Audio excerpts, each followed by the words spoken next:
The iPad mini is the most misunderstood product in Apple's history. For years, critics called it a niche device. They said it was too small to be a Pro tablet and too big to be a phone. But while the world was looking at the massive 13-inch iPad Pro, a quiet revolution was happening. The iPad mini became the secret weapon for doctors, pilots, and pro gamers. And now, in February 2026, the leaks coming out of Cupertino suggest that Apple is about to stop treating the mini like a side project. The iPad mini 8 isn't just a refresh. It is the most radical redesign of a tablet we have seen in a decade. Welcome to my channel Tech Launch. Subscribe my channel and click on the bell icon for the new tech updates. If you are holding on to an iPad mini 6 or 7, or if you were just about to click buy on a new tablet today, stop. You need to hear this. Because the information leaking from the supply chain in Taiwan and the internal macOS kernel code hints at a device that shouldn't even be possible. We are talking about the first ever OLED screen on a small form tablet, hole-less speaker system that feels like magic, and a chip so powerful it skips an entire generation. Over the next 30 minutes, I am going to pull back the curtain on the iPad mini 8. I've spent weeks analyzing every CAD render, every patent for vibration audio, and the secret internal documents known as Project J510.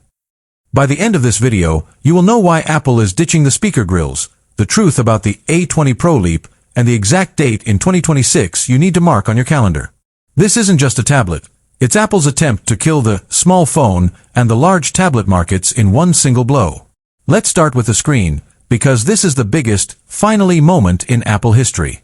Since 2012, the iPad mini has been stuck with LCD technology. Even the iPad mini 7, launched not too long ago, suffered from that jelly scrolling and 60 Hz limitation that drove Pro users crazy. But February 2026 has brought us the confirmation we've been waiting for. The iPad mini 8 is officially moving to OLED. Now, don't just think better colors. Think impossible blacks. This is an 8.5-inch LTPS OLED panel.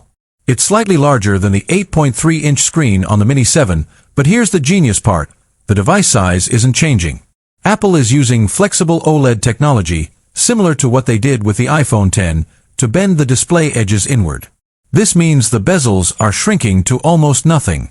When you hold the iPad mini 8, it's going to look like you're just holding a floating piece of glass. But there's a debate raging in the leaks. Will it have ProMotion? Some insiders say Apple is keeping it at 60 Hz to protect the iPad Pro sales. But other reports from the display assembly line suggest that because it's OLED, the response time is so fast that the jelly scroll is physically impossible. Whether it's 60 Hz or 120 Hz, the iPad mini 8 display is going to make the current mini look like a relic from the Stone Age. But why stop at the screen? Let's talk about the design, because this is where Apple is getting weird. Really weird. Have you noticed how your iPad has those little holes at the top and bottom for the speakers? Those are dust magnets. They are weak points for water. Well, according to Mark Gurman and several supply chain insiders, the iPad mini 8 might be the first hole-less iPad. Apple is reportedly testing a vibration-based audio system. Instead of traditional speakers, the entire